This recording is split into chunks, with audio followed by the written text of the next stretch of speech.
지금 우리나라가 처한 현실은 매우 심각하고 대단히 심각한 상황에 이르고 있습니다. 보통 전체 인구의 10% 이상이 65세가 되면 초고령화 사회로 진입했다 이렇게 규정을 하거든요.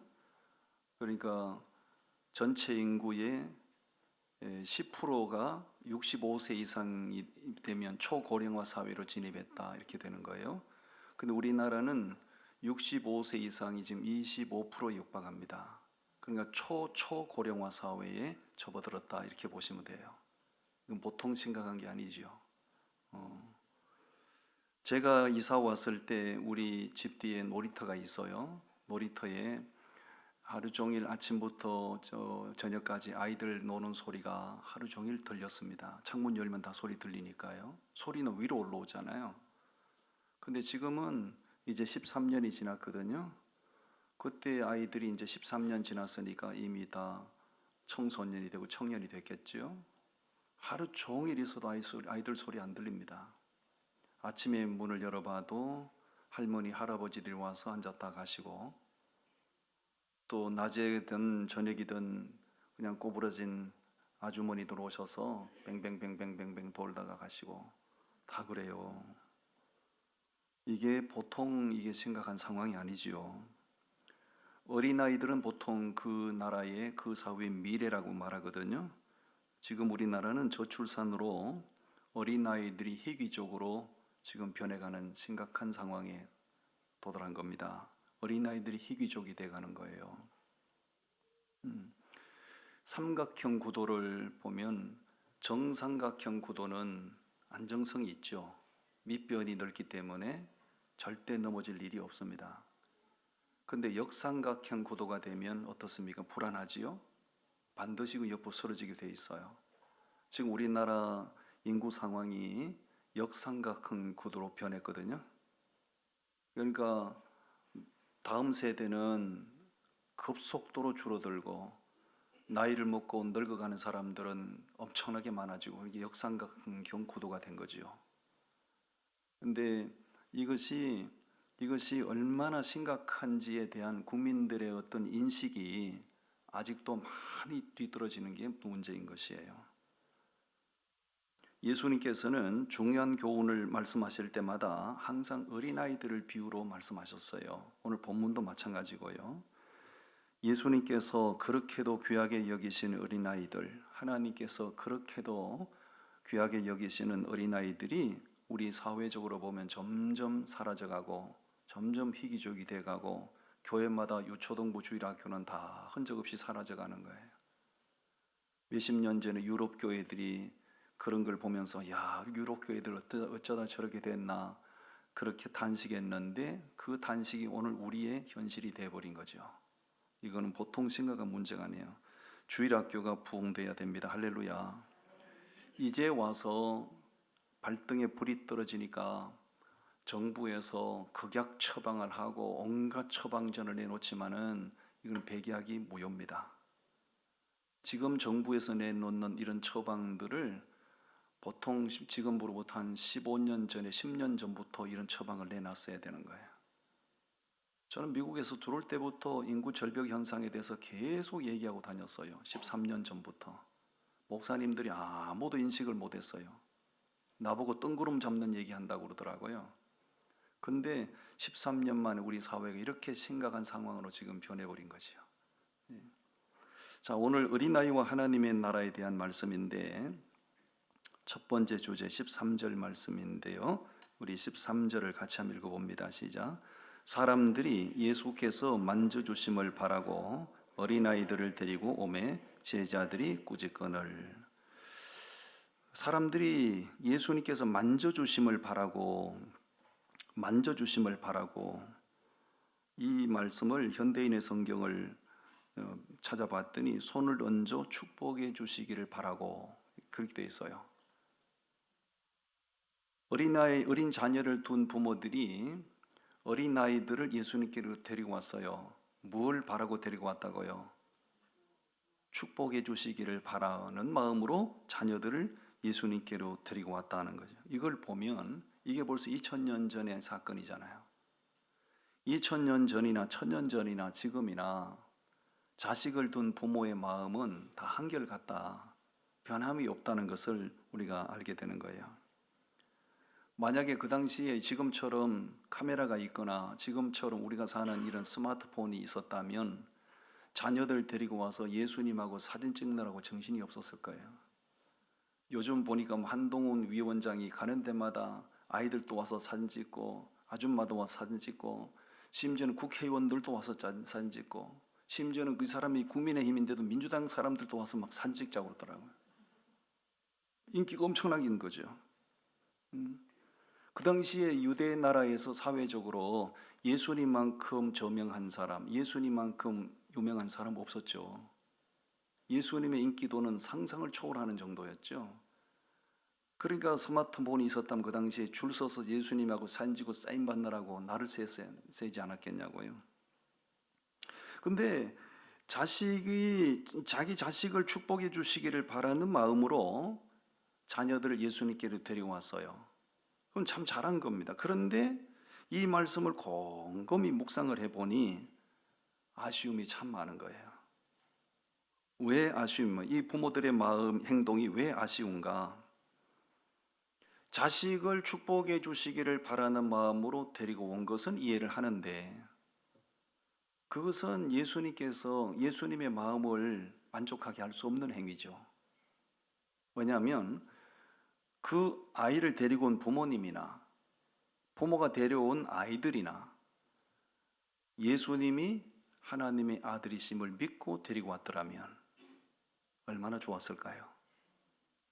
예수님이 유일한 구원자이신 줄 믿고 데리고 왔더라면 더없이 좋았겠죠.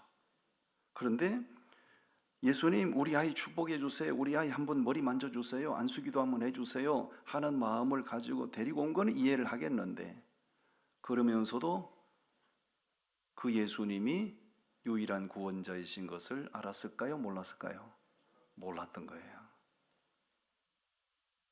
그냥 예수님이 우리 민족의 히어로, 영웅 정도로만 생각하니까 하고 당신 아이들 데리고 와서 만져주시기를 바랬으니까 잘한 것 같으면서도 우리 마음을 섭섭하게 하는 거죠.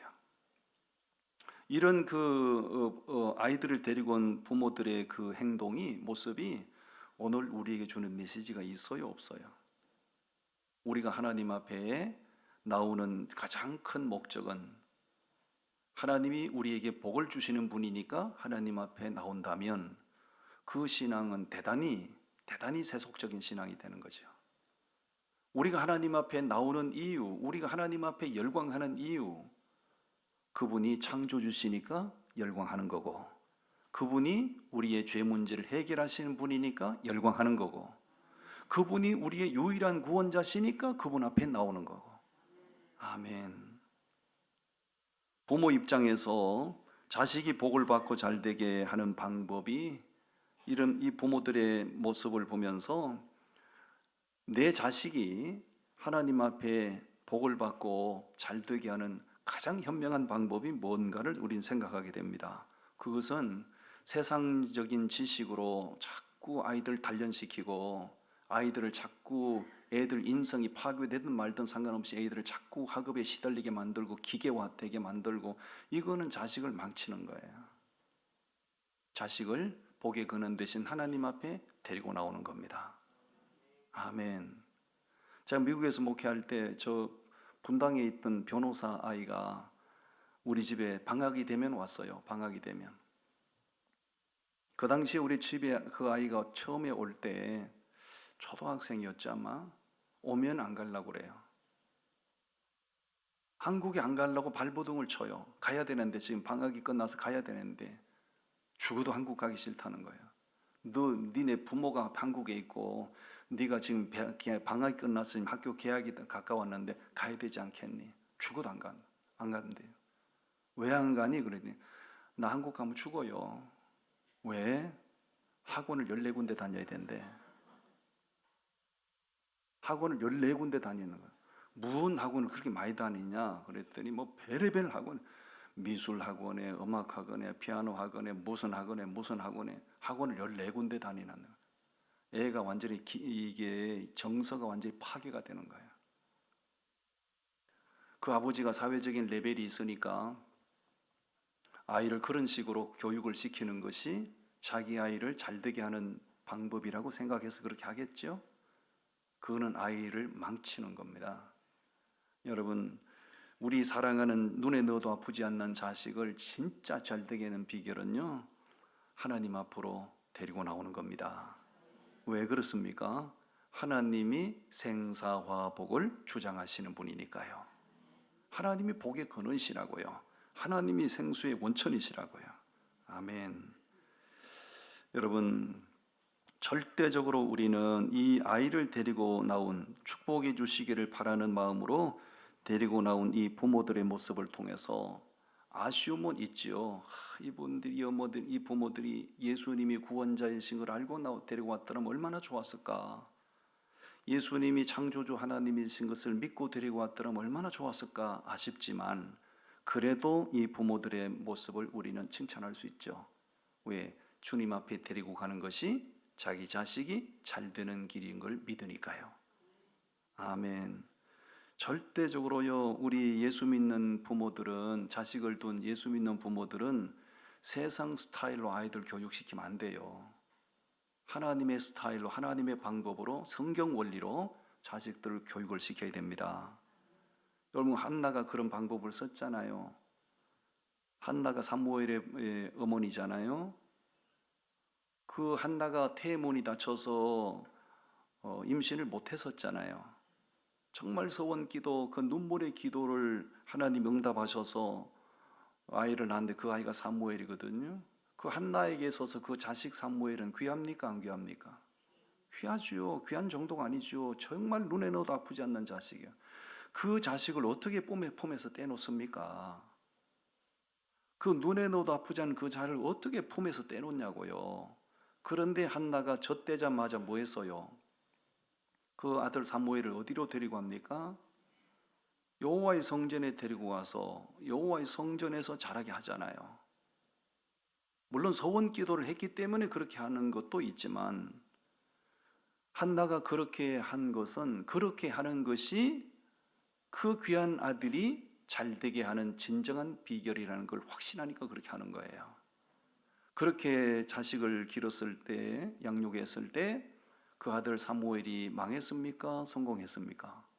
성공했죠. 민족 지도자가 되잖아요.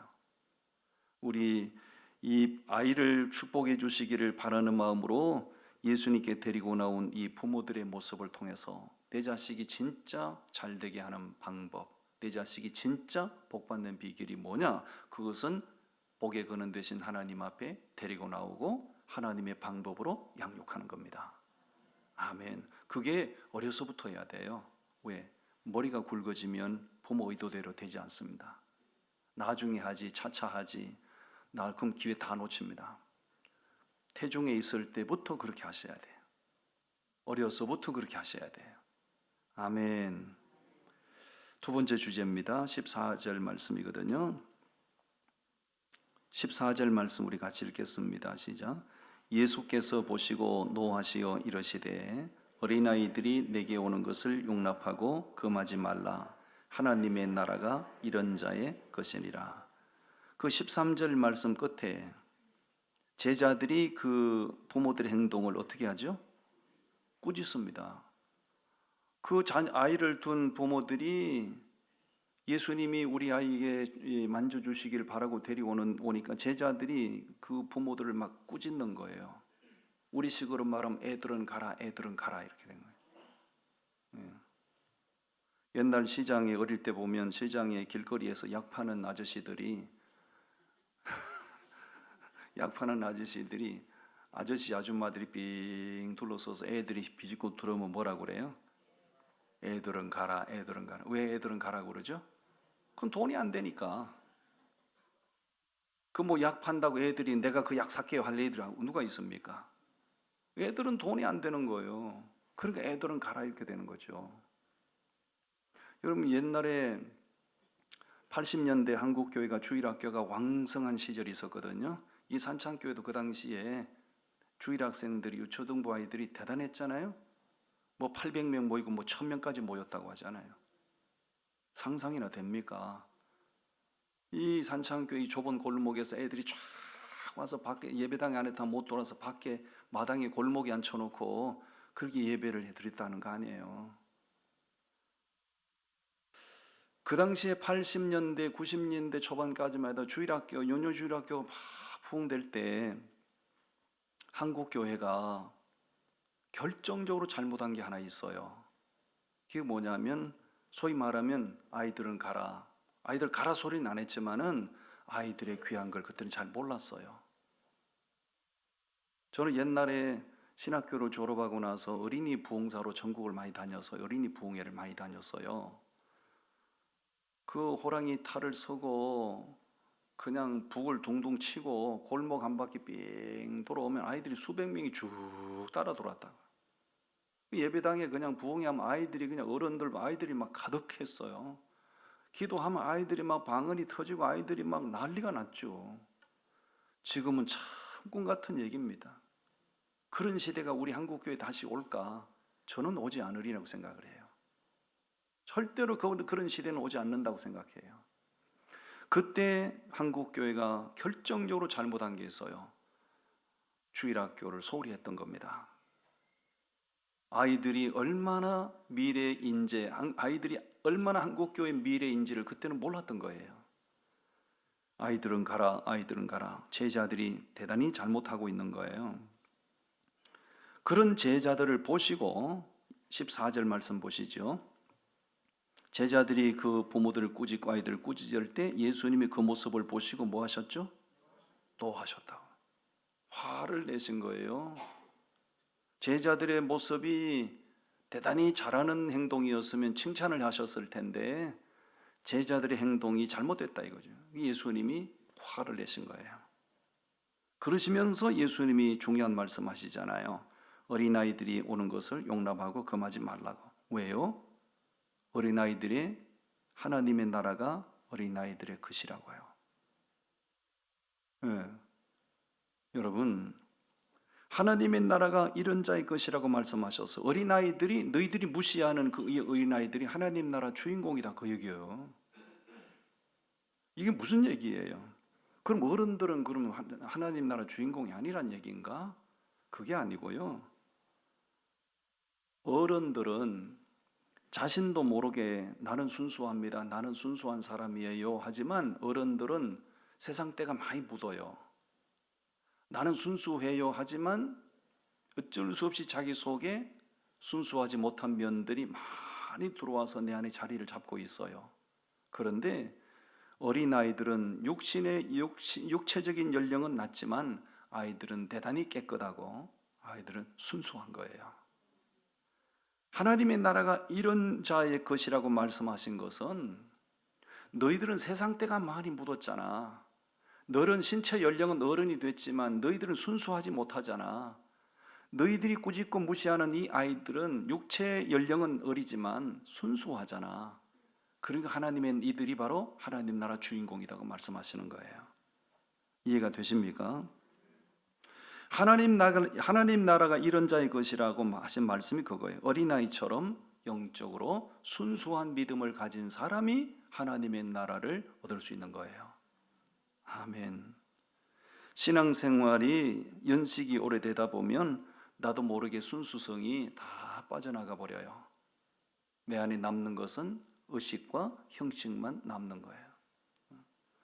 우리가 예수를 믿고 신앙생활하는 것은 다 어디에 가기 위해서 예수 믿는 거죠? 천국에 가기 위하여 예수 믿는 겁니다. 그렇다면 우리가 절대로 잃어버리지 말아야 될 게 있어요. 순수한 믿음을 잃어버리지 말아야 됩니다. 내 순수한 믿음이 순수 그 자체로 내 안에 보존되도록 하셔야 됩니다. 그런데 이게 대단히 쉽지 않죠. 기계도 연식이 오래되다 보면 자꾸 낡아지고 노이즈가 많이 발생하는 것처럼 인생도 연식이 오래되다 보면 온갖 세상 찌꺼기가 내 안에 들어와서 내 마음을 자꾸 자꾸 오염을 시키는 거예요. 우리가 예수님께서 하나님의 나라가 이런 자의 것이라고 말씀하신 이것을 우리가 대단히 믿음으로 새겨 들으셔야 돼요. 내 안에 정말 순수한 믿음이 있는가? 아니면 내 안에 나도 모르게 순수성은 다 사라져버리고 형식과 의식만 남아있는 신앙은 아닌지 우리 자신들을 돌아봐야 할 줄로 믿습니다. 어린아이들, 교회에 오셔가지고 어린아이들을 대할 때마다 우리는 그 어린아이들을 보면서 교훈을 받아야 돼요. 나보다 네가 깨끗하다. 나보다 네가 순수하다. 나보다 예수님께서 내보다 너를 더 사랑하시겠다. 어린아이들 보면서 우린 그런 깨달음을 얻는 거죠.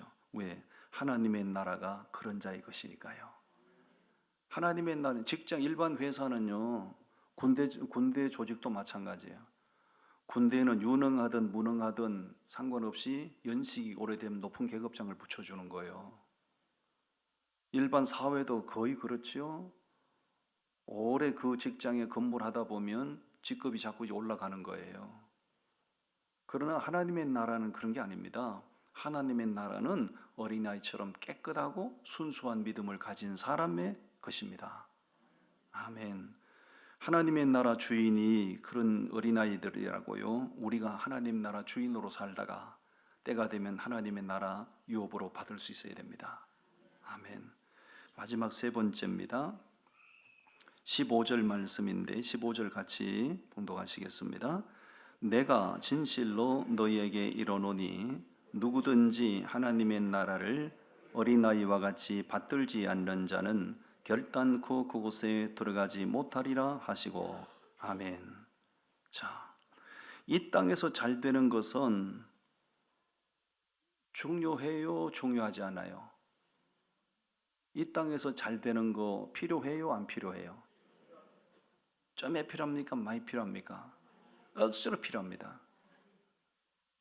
예수 믿는 사람들도 이 땅에서 잘 돼야 돼요. 이 땅에서 성공해야 되고, 이 땅에서 부자도 되셔야 되고, 이 땅에서 예수 믿는 사람들이 복을 받아서 잘 되셔야 됩니다. 그러나 그것은 우리가 예수 믿는 궁극적인 목적은 될 수 없어요. 하나님의 나라를 위해서 할 일이 많아서 그런 거지, 이 땅에서 출세하고 성공하고 부자 되고 잘 되는 것은 예수 믿는 절대 목적은 아니에요. 예수 믿는 목적은 천국에 들어가기 위함인 것이죠. 아멘. 누구든지 인생 살다가 때가 되면 육신 생명 끝나는 날이 와요. 그날 성경은 우리에게 명확하게 말합니다. 육신 생명 끝나는 날 영원한 천국에 가서 영생하든지 영원한 지옥 가서 영생하든지 둘 중에 하나라고. 옆 사람 보고 물어보세요. 어디로 가실랍니까? 영원한 천국에 가서 영생의 복락을 누리시든지 영원한 지옥 가서 영생 고통을 당하든지 둘 중에 하나라고. 그거는 아무리 지식이 발달하고 과학이 발달해도 그건 인위적으로 바꿀 수 없어요. 못 바꿉니다. 왜 못 바꾸죠? 이렇게 AI 시대인데 그 왜 못 바꾸죠? 하나님의 플랜이에요. 하나님이 정해놓은 플랜이라고요. 그러니까 인위적으로 지식이 발달해 그건 못 바꾸는 거예요. 반드시 사람은 이 땅에 살다가 육신 생명 끝나면 영원 천국에서 영생 복락, 영원 지옥에서 영생 고통 둘 중에 하나. 그 천주교는 중간에 있다고 속이잖아요.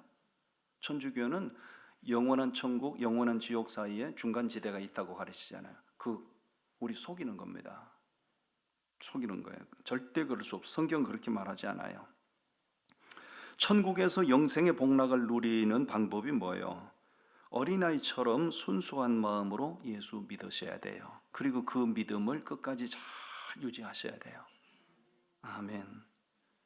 여러분, 온갖 것들로 내가 세상에서 온갖 것들로 덕지 내 치장을 하고 분장을 해도 그 사람의 믿음이 순수한 믿음이 아니면 천국에서 영생의 복락을 누리기는 대단히 힘들다고 보시는 거죠. 주님이 하신 말씀을 보면 우리가 그렇게 알 수가 있는 거예요. 특별히 요 15절 말씀 중반절을 좀 보세요. 하나님의 나라를 어린아이들과 같이 뭐하지 않는 자는 받든다는 표현을 하고 있잖아요. 받든다. 받든다. 받들지 않는 자는, 이 말씀의 의미가 뭐예요? 받들지 않는 자는, 받아들이지 않는 자는, 받아들인다는 것을 받든다고 지금 표현하고 있어요. 우리가 예배 시간에, 특히 주일 예배 시간에는 제가 성경 봉독한다고 그러잖아요. 봉독. 성경을 읽는다는 말을, 성경을 읽는다고 말하면 안 돼요. 성경은 봉독한다는 말을 써야 돼요. 그 봉자가 받들 봉자입니다. 받들어 읽는다, 그 얘기입니다. 그 성경 봉독할 때는 우리 교회는 자리에서 일어나잖아요. 왜? 성경을 하나님의 말씀이기 때문에 내가 받든다는 그런 하나의 행동이죠. 성경은 읽는 것이 아니고 성경은 봉독하는 겁니다. 옆 사람 얘기해. 성경은 읽는 게 아니고 봉독하는 겁니다.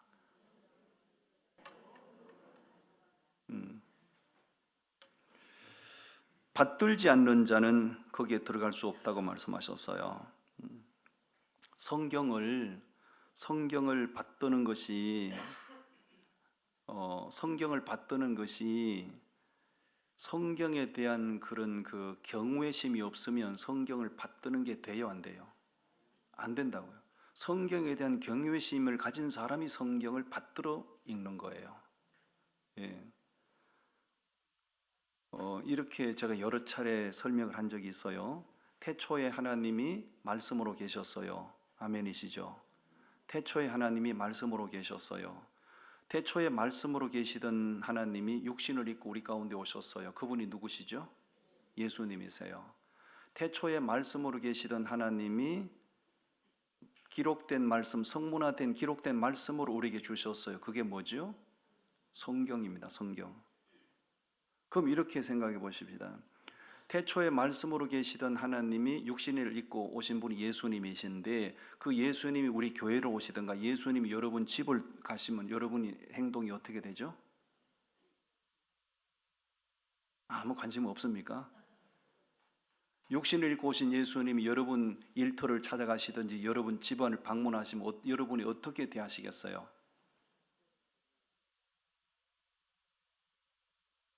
이게 꿈이냐 생시냐, 이게 꿈이냐 생시냐, 어째 우리 생에 이런 일이 있다냐 대체. 세상에 예수님 우리 집으로 오시다니, 세상에 예수님 우리 교회를 오시다니, 사람들이 거의 황홀경에 빠지지 않겠냐고요. 그러면 육신을 입고 오신 분 예수님이 우리 가운데 오시면 그렇게 황홀경에 빠지면서 태초에 계시던 하나님이 한 권에 기록된 말씀으로 주신 것이 성경인데, 이 성경은 우리가 어떻게 대하고 있습니까? 요즘 청소년 세대도 성경 들고 다니지도 않잖아요. 그렇죠? 아주 산박하게 여기 담아가지고 들고 다니면서 그것이 마치 세련된 신앙인 것처럼 착각 속의 신앙생활하는 거예요.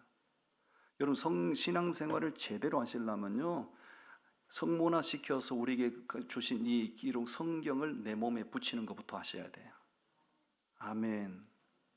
이 성경을 내 몸에 붙이고 다니는 것부터 훈련이 되셔야 여러분의 믿음이 진짜 믿음 되는 거예요. 요즘 현대 교인들이 자꾸 교회마다 이게 기계가 첨단화가 돼서 성경 가지고 다닐 필요성을 못 느끼는 거예요. 왜?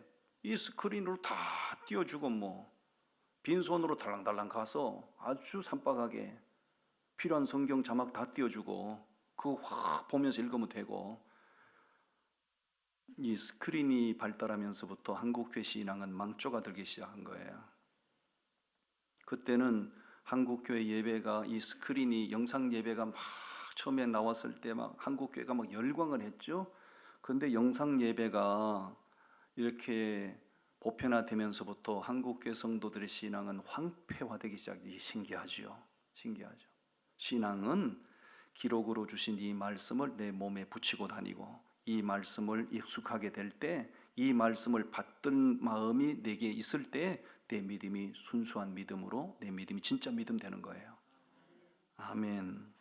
그래서 받들지 않는 자는 그곳에 들어갈 수 없다고 말씀하셨어요. 어린아이들은요, 어른들과 어린아이들의 다른 점이 있어요.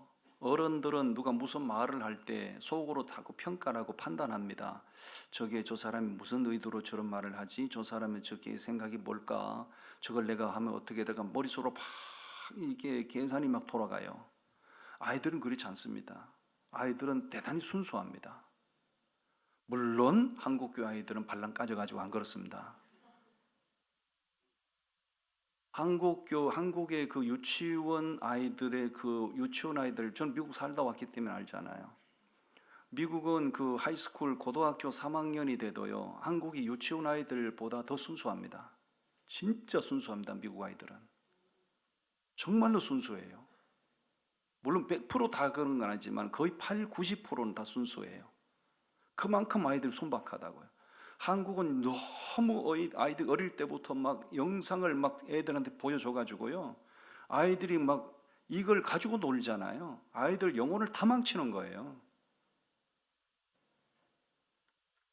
한국 아이들은 순수함이 없어요. 근데 외국에 나가보면, 여러분 선교지 가보시면 알잖아요. 선교지 우즈벡 일단 나와서 저 인사 좀 하세요. 가보시면 알잖아요. 그 사춘기 아이들, 이슬람권에 가보면 그 사춘기 아이들이 우리가 그 집에 방문 침투해서 1박을 할 때 다 씻고 나오면 그 사춘기 아이들 수건을 두 손으로 다 받쳐들고 있어요. 이거 수건으로 닦으시라고. 한국의 그 또래 아이들 그거 할까요, 안 할까요?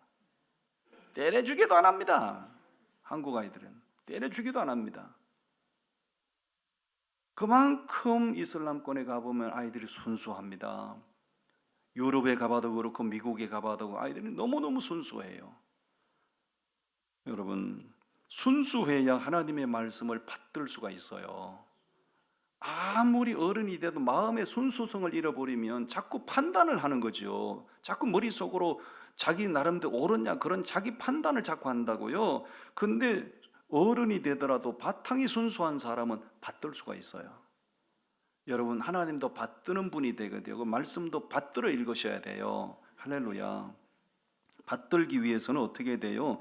내 믿음이, 마음이 순수하셔야 됩니다. 인생을 60년을 사셨든지 70, 80년을 사셨든지 내가 내 안에 내 마음의 바탕이 오염되지 않도록 순수한 마음의 소유자로 살다가 하나님의 나라를 유업으로 받는 그런 은혜가 있으시기를 바랍니다. 아멘. 기도하겠습니다.